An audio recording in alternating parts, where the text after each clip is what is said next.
Welcome, everyone, to another episode of Venture Vitals. It's a podcast by Caelestinus about everything in health tech, medtech, data for healthcare. So if you're a startup or if you are about to build a startup, if you are investing in healthcare technology, or you want to know what's next, what's the next big thing coming, then you have tuned in into the right conversation.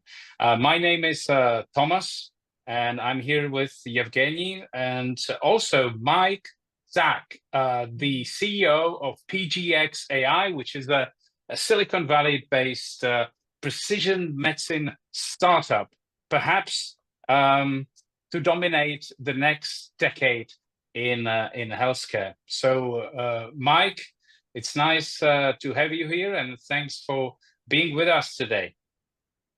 Happy to see you, Thomas. Yeah, Evgeny, thank you for the invitation.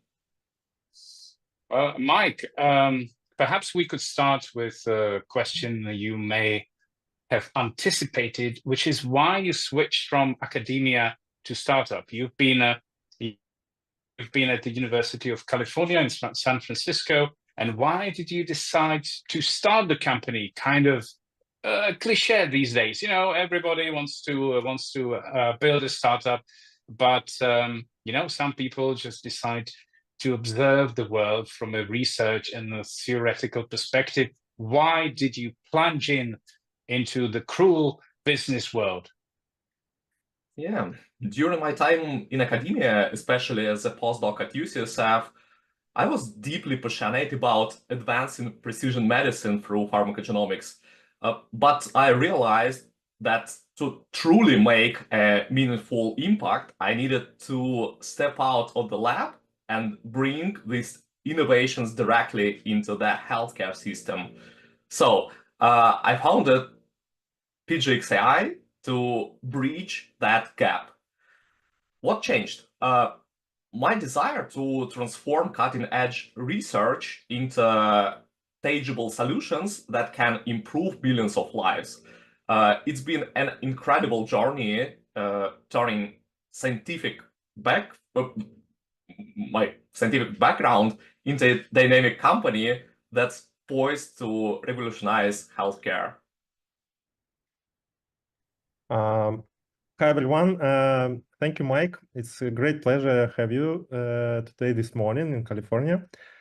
And my question is about precision medicine and pharmacogenomics, so genetics. Anyway, so you have it even in the name of your company, even not your own name. Anyway, at least in the name of PGxAI, it's there.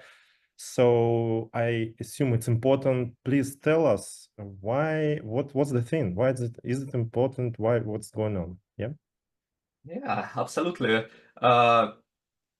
As I already mentioned, I have dedicated my life to studying pharmacogenomics and advancing precision medicine because I believe it's the future of healthcare. By understanding how individual genetic differences affect drug responses, we can tailor treatments specifically to each person, making them more effective and reducing risk and severity of adverse drug reactions. This personalized approach has the potential to transform patient care globally. And at PGxAI, we are turning this vision into reality. And that's why this work is so important and exciting to me. I just had a question if I understood it well. So just for me, as someone who is just running a health tech incubator, so I'm not very skilled in general healthcare.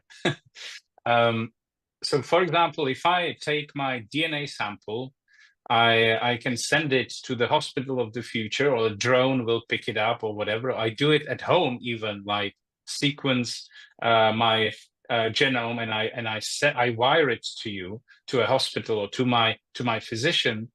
Then by studying my DNA makeup, it can already determine whether I should go for that kind of penicillin or a different strain, or whether some of the drugs that I would be normally offered without this analysis would do me more harm than good, and you would help me to tailor a specific mix, like a drink or a specific even procedures that would respect my genetic makeup, because as everybody probably knows, at least half of our I remember this data that even whether you are feeling happy about your life is determined genetically by at least 50%. So it can go really deep about general feeling of wellness and happiness being also genetically predetermined. So is my understanding right that every single person on Earth could receive different medication, different set of drugs, different set of treatment? That this would be a revolution, really. Yeah, absolutely. And in the future, as we see that, it will be, we call that the ultra precise medicine. And based on genomic biomarkers, other molecular biomarkers, and clinical biomarkers, we can prescribe, we can find the most efficient and safe dosage specifically for you and for each person all over the world.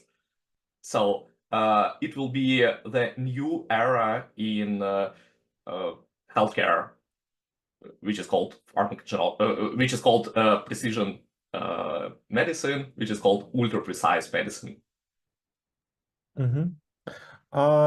Mike, yeah, I know we know each other for a while, yeah, but could you please tell our audience if you guys are already on the market, I mean, PGxAI, and what exactly you do? For example, if will be a patient of you, how can I benefit from PGxAI today? Yeah.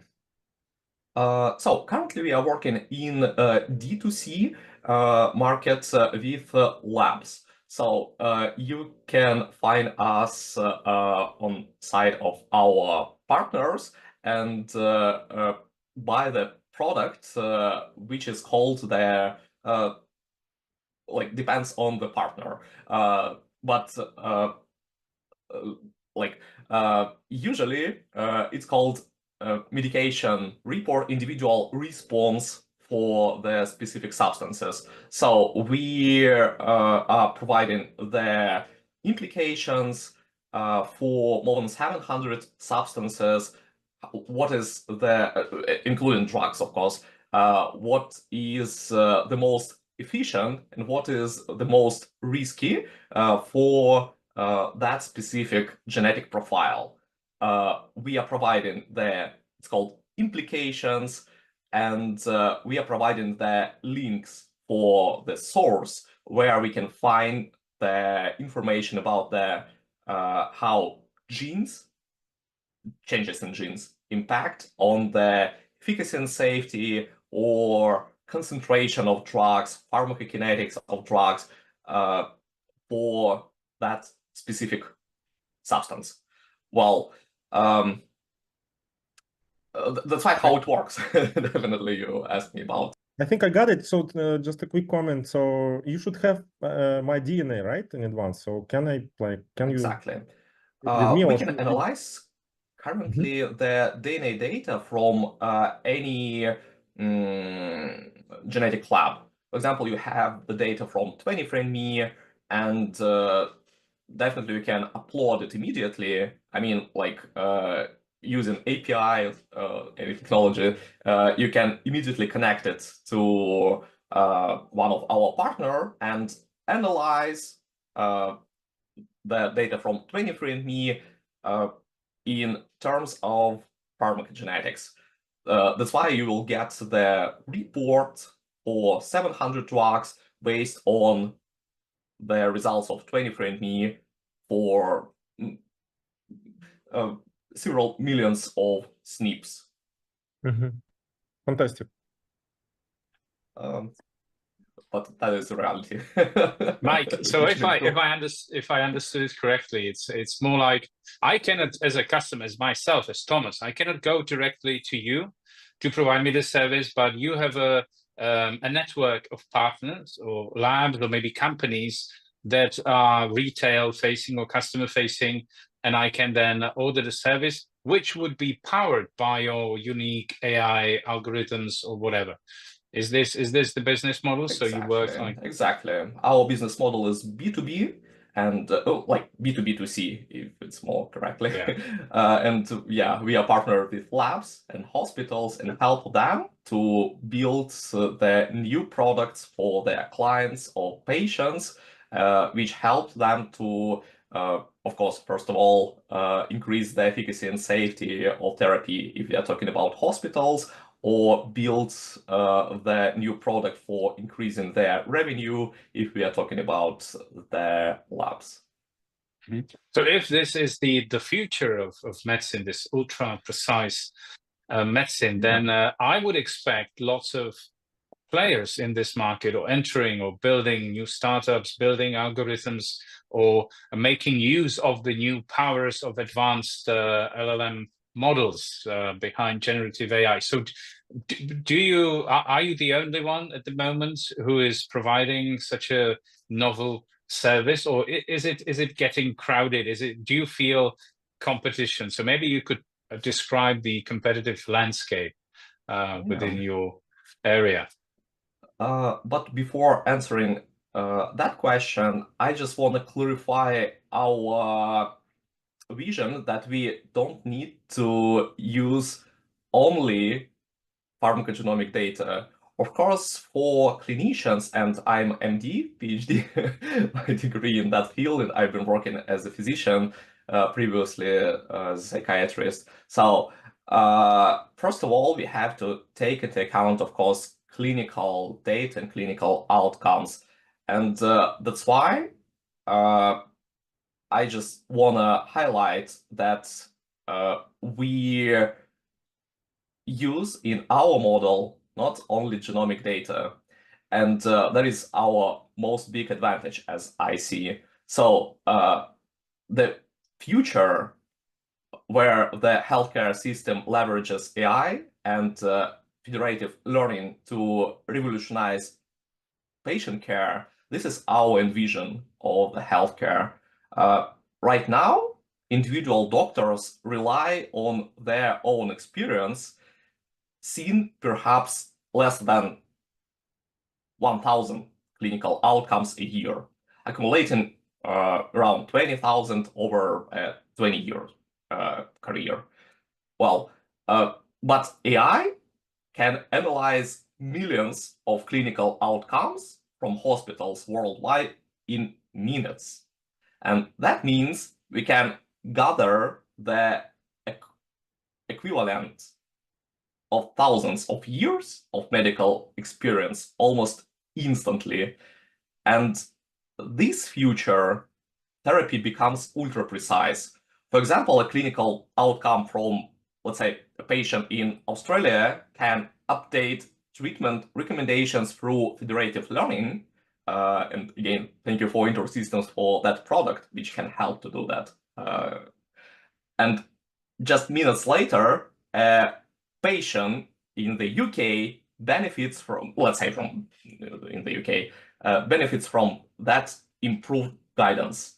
And that real-time global learning network will transform healthcare, making treatments more personalized and effective than ever before. And of course, that field is indeed competitive with companies like TempusAI, 23andMe, and probably less famous like YouScript, Genomind. They're working specifically in that field. They are making significant contributions. However, PGxAI stands out due to our unique approach and technology. And while, let's say, 23andMe focuses on direct-to-consumer genetic testing, we integrate pharmacogenomics and beyond directly into clinical workflows, providing actionable insights for healthcare providers. And TempusAI excels in oncology data analytics, but we leverage federative learning and AI to deliver ultra-precise medication recommendations across various therapeutic areas in real time. And like other traditional pharmacogenetic companies like, as I mentioned, UScript, Genomind, offer valuable services, but we go a step further by harnessing global clinical data to continually refine our algorithms. So our competitors' edge lies in rapidly translating vast amounts of data into personalized patient care, positioning us as a leader in transforming healthcare globally. Yeah, sounds amazing. So Mike, as I figured, this sounds like this is a growing large market, or so maybe a lot of future digital health innovators that are watching this video will be inspired with this and be your future competitors, hopefully. So actually, one of the reasons why we do this is to encourage entrepreneurs to go to digital health.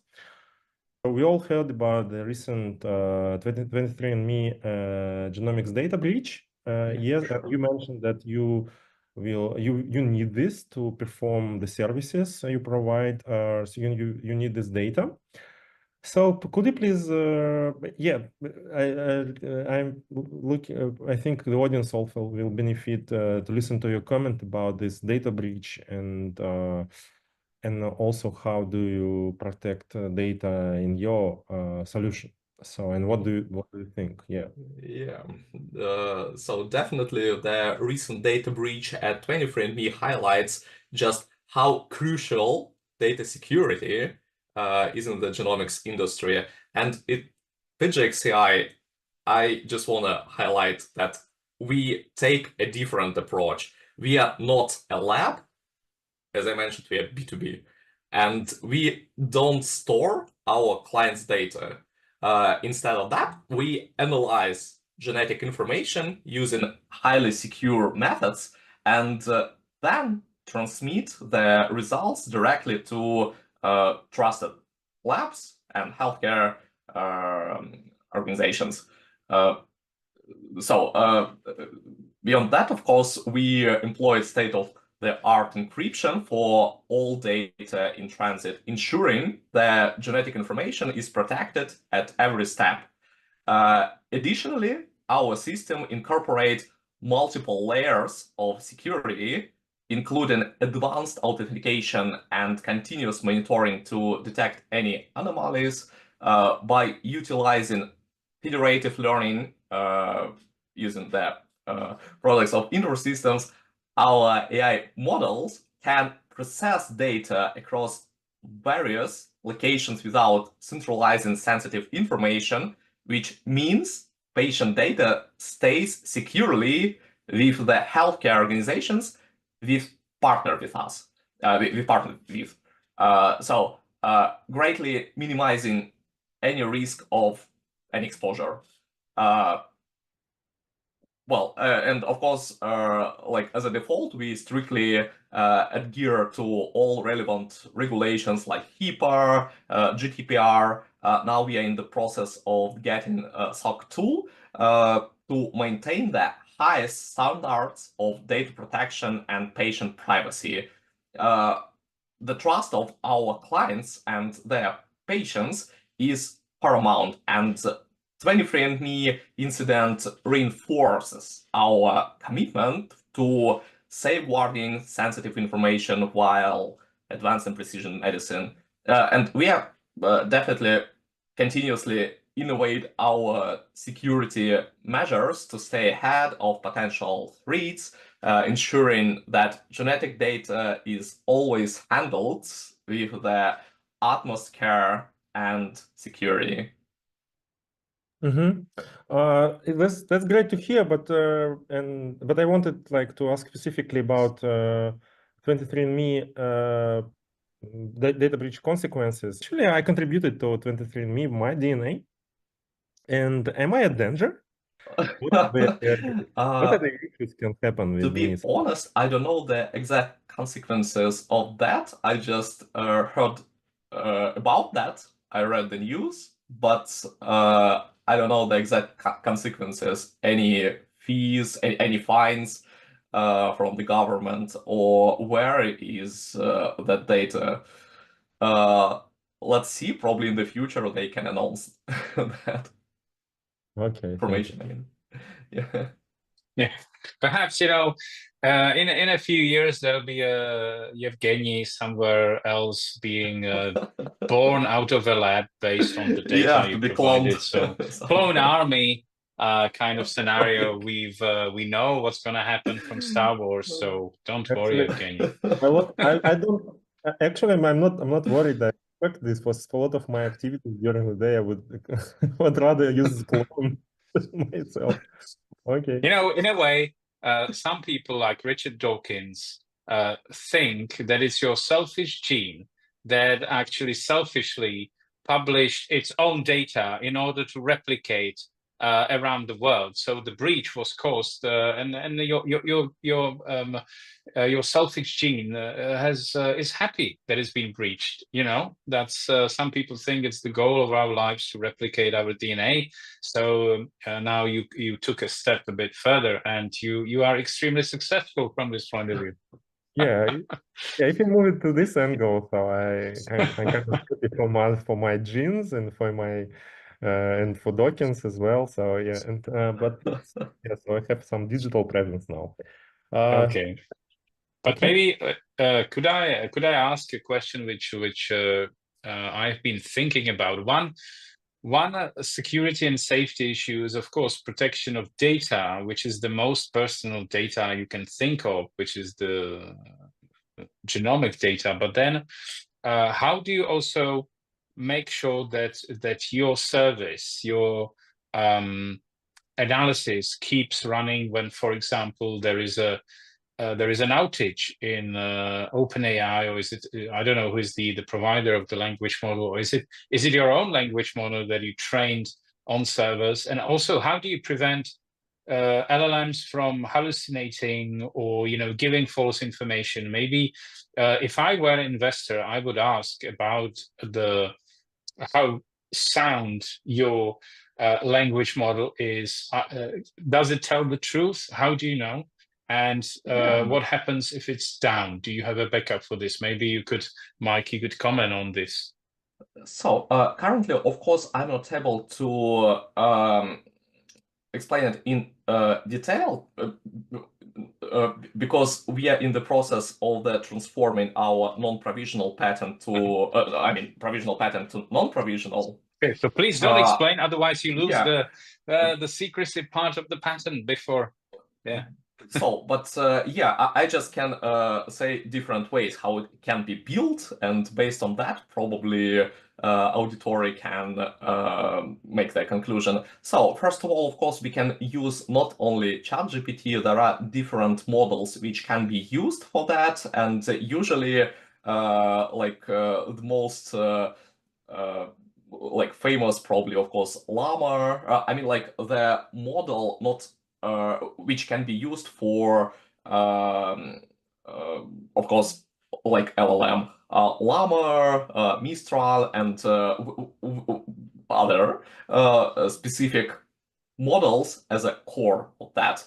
We have, first of all, our own machine learning engineers, which are experts in that field. And secondly, we started our partnership with another company, which is partner of InfoSystems, Biostrand, and at NASDAQ. We had the news about that about 2 months ago. So, first of all, we can use large language models. And secondly, of course, other approaches, for example, Roberta, which can also be, that is another way how we can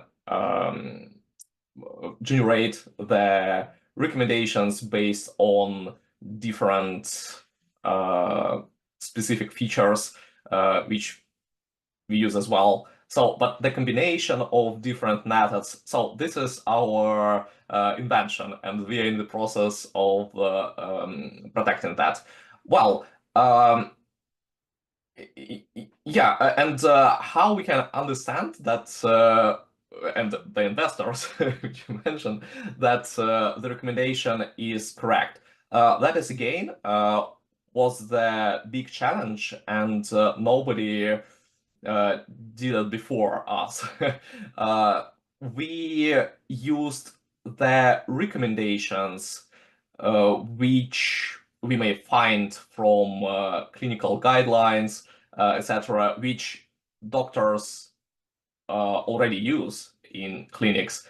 And based on that, we build our model. That's why in the core, of course, all the recommendations from the guidelines, the biggest challenge is how to pre-process that to the database based on which we can build the model. And definitely PGxAI is the first company which prepared that.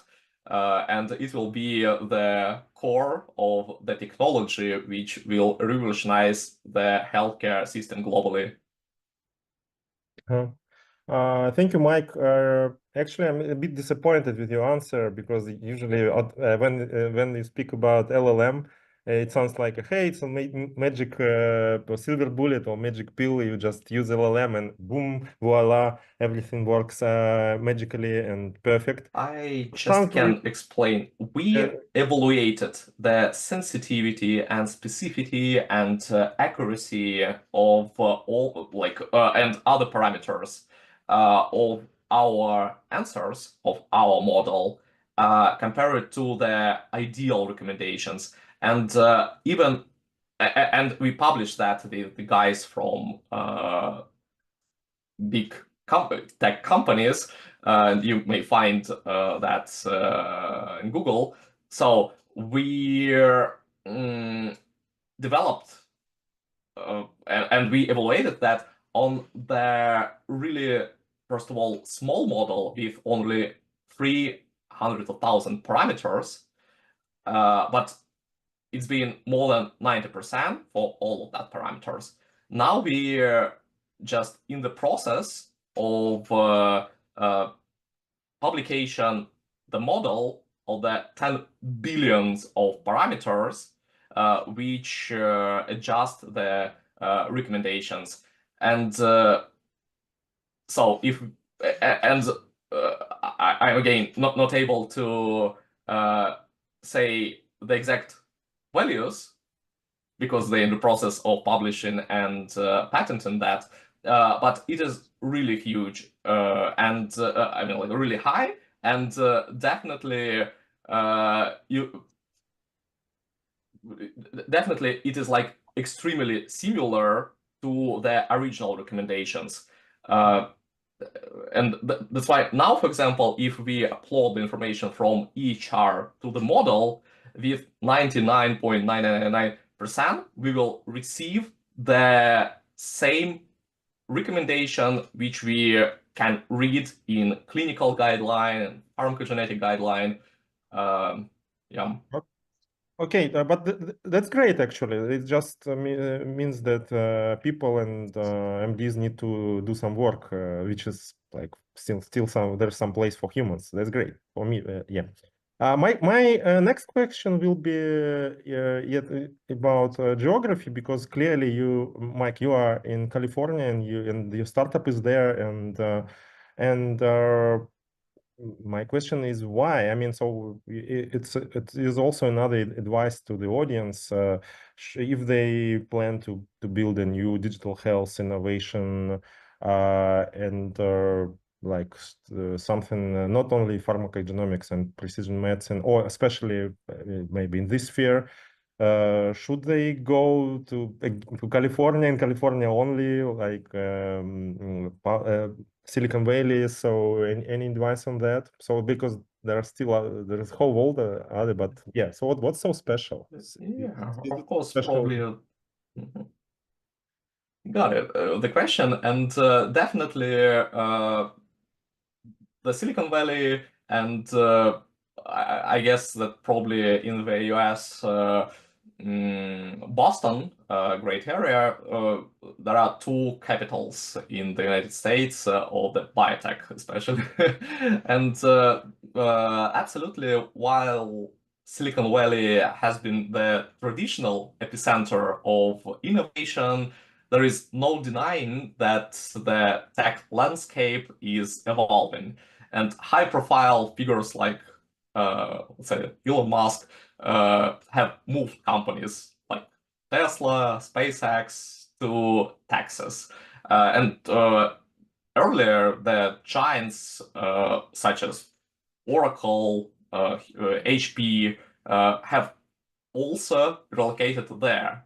And in fact, over 50 Fortune 500 companies have moved to Texas, attracted by favorable taxes and lower cost of living.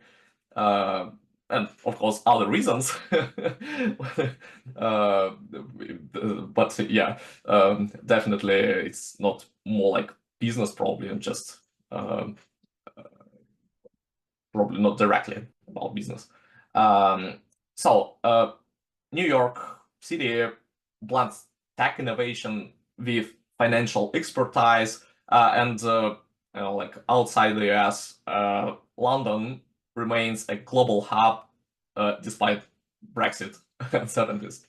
However, we are choosing Silicon Valley because it still offers unparalleled advantages for a company like ours.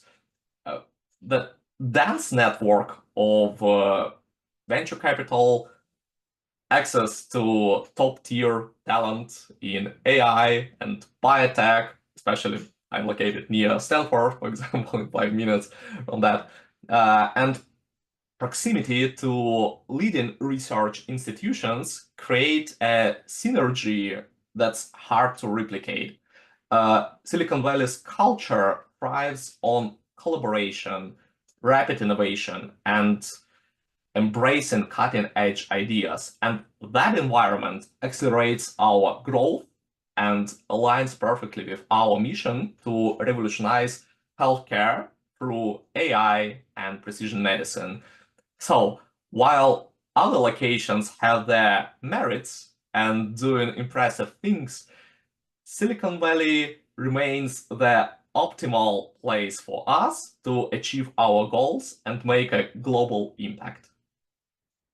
Mike, you are also an alumnus of our Caelestinus program, and I wanted to ask about your experience, but mostly about whether you recommend to future startups to go through incubators, accelerators, especially in your area of expertise, which is healthcare with AI built on really data and analysis of data, and it's absolute core of your solution.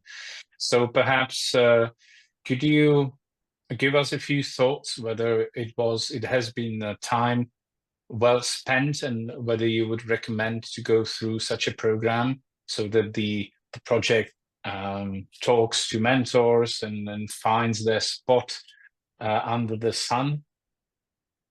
So, in fact, we are incredibly grateful for InterSystems and Caelestinus. It's been the instrumental in our journey, and in fact, through Caelestinus incubator, I even met my co-founder Alan. So. Caelestinus and InterSystems has provided us with invaluable tools that enhance our solution. And of course, in Caelestinus, we received grants and first of all, and the opportunity, the access to get the Iris for Health platform, which allows us to seamlessly integrate with healthcare organizations, making data interoperability straightforward. And this is crucial for assessing and managing the vast amounts of health data our AI requires to deliver ultra-precise medication recommendations. We got, as I mentioned, Alan was one of the experts, and definitely there are many experts in different fields, including like business, including like integration in hospitals, in healthcare organizations. So that's why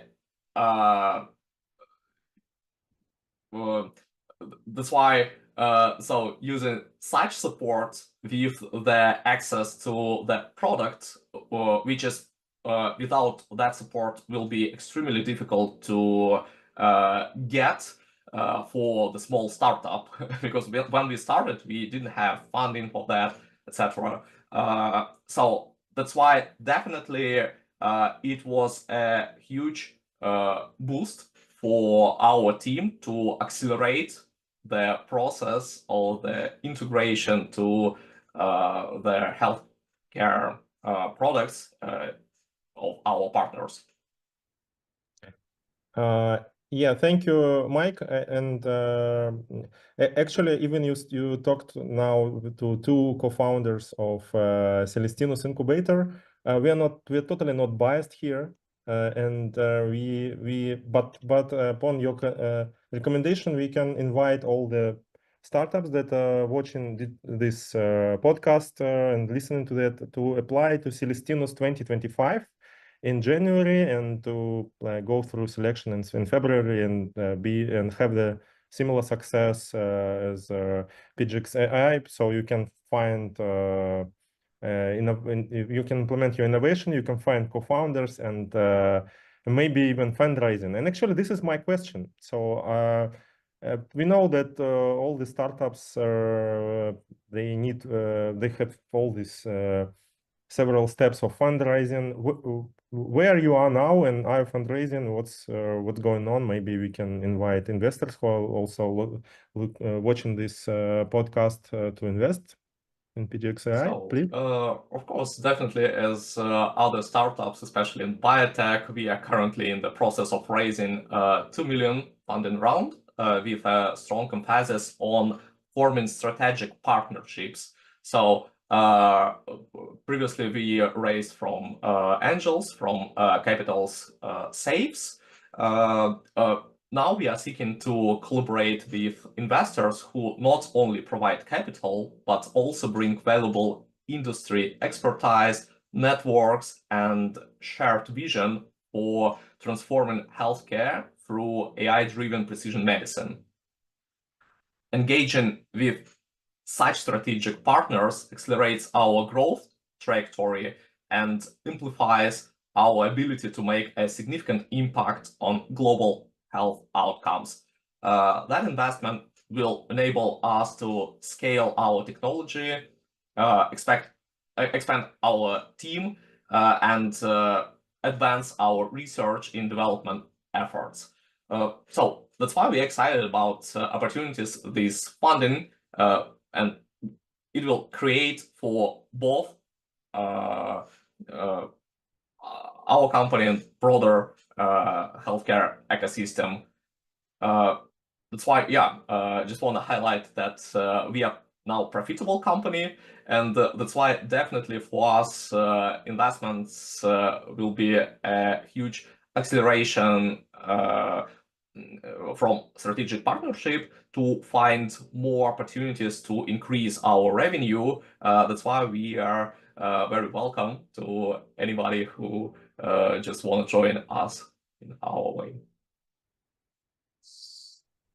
Well, Mike, it looks if really this precision medicine based on genomics is the future, then you really want to be part of it. So I would encourage everybody to get their finger in this pie before it's eaten by everybody else. And it looks that there'll be like a super fast growth and interest in this.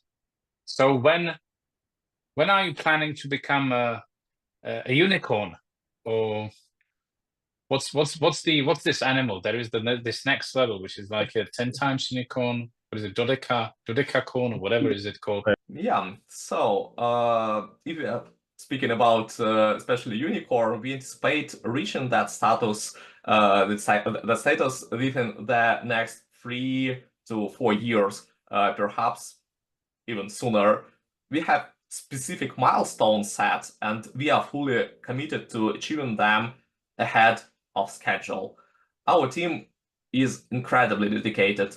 We work 18 hours a day across 9 time zones, ensuring that development continues non-stop 24/7 without weekends, holidays.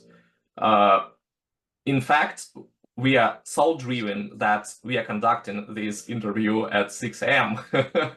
And our passion and relentless effort fuel us every day. And we are confident that this momentum will propel us to unicorn status in the near future. Well, this would be a great moment to stop and clap and say goodbye. But with genetic data, there is one issue, and the question is, are you ready to tell people the truth? Because the truth, the red pill, the blue pill, whatever can be harsh. And if, for example, there is a family that wants to have your great analysis for precision medicine, somehow the lab, based on your technology, discovers then, in fact, maybe the father is not the father. And either they have to tell people, I'm told it's anywhere between 10 to 20% of fathers will find out if they go through with this genetic analysis, they are not the fathers of their children. So maybe should the lab tell them, or should you tell them, or how do you see this issue? Isn't it not gonna destroy like families and our bright future when we know the truth? Really interesting question. That's why probably to avoid such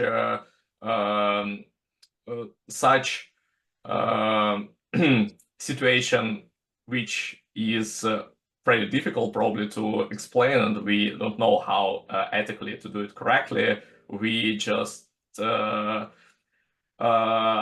focusing on pharmacogenetics and precision medicine without thinking about like who is the father, who is the children. Yeah. Actually, I'm here with Mike, and all the children are great. So our effort is to make them healthy, and no matter what. It's not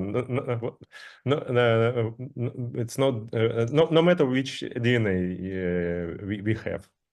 Yeah, Yeah. That question just well, really surprised me, and a little bit. I a little bit stressed after that. No, so maybe you thought about your children, so I don't know.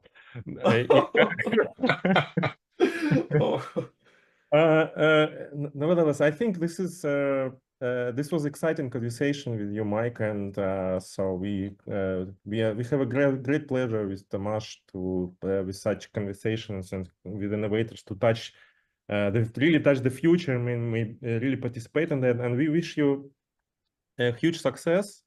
And because clearly what you do, your innovation is very important and needed. And we encourage investors to participate in fundraising, because otherwise they will like congratulate a unicorn not participating in that.